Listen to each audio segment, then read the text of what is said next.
అంగారకుడు. అదేనండి, ఆ ఎర్రగ్రహం. ఎందుకో తెలీదు కానీ మనందరికీ దానిమీద ఎప్పట్నుంచో ఒక ప్రత్యేకమైన ఆసక్తి. ఈ మధ్య జరిగిన ఒక విచిత్రమైన సంఘటనతో ఆ ఆసక్తి ఇంకా పెరిగిపోయింది. అసలు మానవాళికి ఈ ఎర్రగ్రహం ఒక అంతుచిక్కని మిస్టరీ. ఇంకా చెప్పాలంటే మన భవిష్యత్తుకొక పెద్ద ఆశ. సో మనం ఈరోజు ఛేదించబోయే అస్సలు మిస్టరీ ఇదే. 2020 వేసవిలో అంగారకుడి దగ్గర అకస్మాత్తుగా ఒక పెద్ద ట్రాఫిక్ జామ్ అయిపోయింది. ఇంత పెద్ద విశ్వంలో 3 దేశాలు ఒకేసారి ఒకే సమయానికి ఆ ఎర్రగ్రహం వైపు ఎందుకు పరుగులు తీశాయి? ఏంటి దీని వెనకున్న రహస్యం?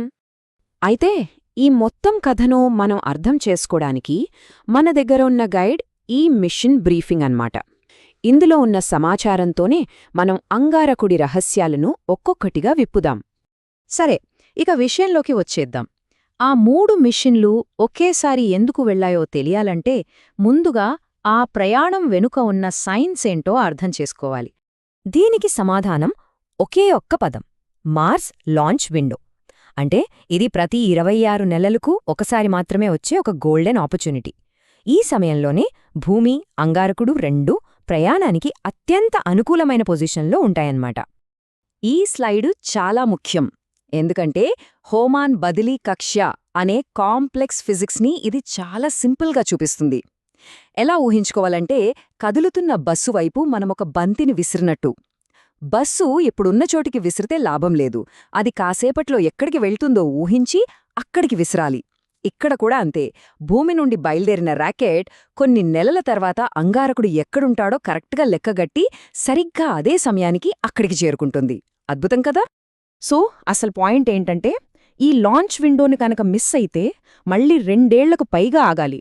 అందుకే ఈ టైంలోనే లాంచ్ చేస్తారు. దీనివల్ల ప్రయాణ సమయం బాగా తగ్గుతుంది, టన్నుల కొద్దీ ఇంధనమాదా అవుతుంది. ఇక ఇంధనమాదా అయిందంటే ఆటోమేటిక్గా మిషన్ ఖర్చు, దాని సంక్లిష్టత కూడా తగ్గిపోతాయి. అందుకే ప్రపంచంలోని అన్ని స్పేస్ ఏజెన్సీలు ఈ 26 నెలల అవకాశం కోసమే కళ్లల్లో ఒత్తులు వేసుకుని ఎదురుచూస్తాయి. సరే, అంగారకుడికి ఎలా వెళ్తామో చూశాం. ఇప్పుడు అస్సలు విషయానికొద్దాం. అసలు ఎందుకు వెళ్ళాలి? భూమి తర్వాత మానవాళికి అంగారకుడిపైనే ఎందుకంత పిచ్చి? ఈ టేబుల్ చూస్తే 2 గ్రహాల కథ అర్థమవుతోంది. ఒకవైపు మన భూమి, మరోవైపు అంగారకుడు. తేడాలు చూడండి. అంగారకుడి వాతావరణం భూమితో పోలిస్తే దాదాపు ఏమీ లేదు. గాలి మొత్తం కార్బన్ డైఆక్సైడే. టెంపరేచర్లైతే దారుణం. కాని ఇన్ని తేడాలున్నా కూడా మనల్ని ఆకర్షించే కొన్ని పోలికలు కూడా ఉన్నాయండోయ్. అంగారకుడు మనల్నెందుకింతలా లాగుతున్నాడు అంటే ముఖ్యంగా ఈ 4 కారణాలు. 1, అది మన పక్కింటి గ్రహం, మనం చేరుకోగలిగేంత దూరంలో ఉంది. 2, ఒకప్పుడు అక్కడ జీవం ఉండేదేమో అనే ఒక బలమైన అనుమానం. 3, భూమిలాగే అక్కడ కూడా సీజన్స్ మారతాయి, వాతావరణం, అగ్నిపర్వతాలు ఉన్నాయి. అన్నింటికన్నా ముఖ్యంగా భవిష్యత్తులో మనందరికీ రెండో ఇల్లుగా మారే అవకాశమున్న ఏకైక గ్రహం అదే. ఈ విషయం చూడండి. అంగారకుడి మీద ఉన్న ఒలింపస్ మాన్స్ మన సౌరవ్యవస్థ మొత్తంలోనే అత్యంత ఎత్తైన అగ్నిపర్వతం. దాని ఎత్తు సుమారు 22 కిలోమీటర్లు. ఒక్కసారి ఊహించుకోండి, మన మౌంట్ ఎవరెస్ట్ లాంటివి 3 ఒకదానిపై ఒకటి పెడితే ఎంత ఎత్తుంటుందో అంత. అంగారకుడి ఎంత విచిత్రమైన, అద్భుతమైన గ్రహమో చెప్పడానికి ఇదొక్క ఉదాహరణ చాలు. ఓకే, ఇప్పటివరకు మనం అంగారకుడి దగ్గరికి ఎలా చేరుకుంటున్నామో చూశాం.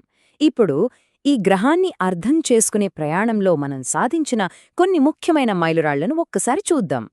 మొట్టమొదటి అస్పష్టమైన ఫోటోల దగ్గర్నుంచి మొదటి సక్సెస్ఫుల్ ల్యాండింగ్, ఆ తర్వాత అక్కడ నడిచిన మొదటి రోవర్ వరకు ఈ టైంలైన్ మన ప్రయాణం ఎంత గొప్పగా సాగిందో చూపిస్తుంది. ప్రతి మిషన్ పాత మిషన్ల విజయాలపై ఆధారపడి మన జ్ఞానాన్ని పెంచుతూ వచ్చింది. చివరిగా 2020లో ఇంజెన్యూటీ హెలికాప్టర్ విజయమైతే ఒక కొత్త శకానికి నాంది పలికింది. రైట్, ఇప్పుడు ఈ కథను వర్తమానంలోకి తీసుకొద్దాం. ఈ కొత్త స్పేస్ రేస్లో ప్రస్తుతం ఏం జరుగుతోంది, భవిష్యత్తులో ఏం జరగబోతోందో చూద్దాం. ఆ 2020 ట్రాఫిక్ జామ్లో ఉన్నది ఈ 3 మిషన్లు. యుఏఈకి చెందిన హోప్ అంగారకుడి వాతావరణాన్ని స్టడీ చేసింది. చైనా వాళ్ల టియాన్వెన్-1 అయితే ఒకేసారి ఆర్బిటర్, ల్యాండర్, రోవర్ను పంపి తమ టెక్నాలజీ పవర్ చూపించింది. ఇక అమెరికా పంపిన పట్టుదల రోవర్ అసలైన డిటెక్టివ్ పనిచేసింది. అదేంటంటే పురాతన జీవం యొక్క ఆనవాళ్ల కోసం వెతకడం. అంటే బిలియన్ల సంవత్సరాల క్రితం అక్కడ బతికిన సూక్ష్మజీవుల గుర్తుల కోసం రాళ్లను తులిచి పరిశోధించిందనమాట. ఈ విషయం మళ్లీ గట్టిగా చెప్పాలి.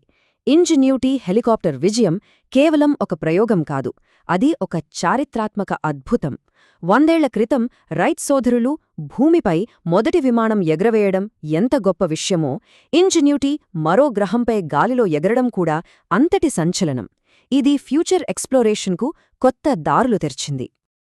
ఇప్పుడు ఈ నంబర్ చూడండి, $73 మిలియన్. ఇది మన భారతదేశం 2013లో పంపిన మంగళయాన్ మిషన్ ఖర్చు. చాలా హాలీవుడ్ సైన్స్ ఫిక్షన్ సినిమాల బడ్జెట్ కన్నా ఇది చాలా తక్కువ. అంటే స్పేస్ ఎక్స్ప్లోరేషన్ అంటే కేవలం డబ్బు మాత్రమే కాదు, తెలివి, పట్టుదల కూడా అని చెప్పడానికి ఇంతకన్నా గొప్ప ఉదాహరణ ఏముంటుంది? ఈ మాటలు మంగళయాన్ విజయం ఎంత గొప్పదో చెబుతున్నాయి. ఫస్ట్ అటెంప్ట్లోనే, అది ఇంత తక్కువ బడ్జెట్లో అంగారకుడి కక్షను చేరడం ఒక హిస్టారిక్ విక్టరీ.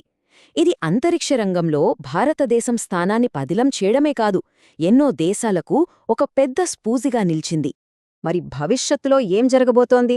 తరువాతి పెద్ద అడుగు జపాన్ వేయబోతోంది. వారి ఎంఎంఎక్స్ మిషన్ అంగారకుడి చందమామ అయిన ఫోబోస్ పైకి వెళ్లి అక్కడి నుంచి మట్టి, రాళ్ల నమూనాలను భూమికి తీసుకురానుంది. మరో గ్రహం యొక్క ఉపగ్రహం నుంచి శాంపిల్స్ తీసుకురావడం ఇదే మొదటిసారి అవుతుంది. రోబోటిక్ మెషీన్లు మనకోసం దారివేశాయి, మనకు తెలియని ఎన్నో రహస్యాలను మనకు చూపించాయి, మానవ ప్రయాణానికి ఒక బలమైన పునాది వేశాయి. ఇప్పుడు మిగిలింది ఒకే ఒక్క అతిపెద్ద ప్రశ్న: ఆ ఎర్రటి గ్రహంపై మానవ పాదముద్రలు పడే రోజు ఎప్పుడు?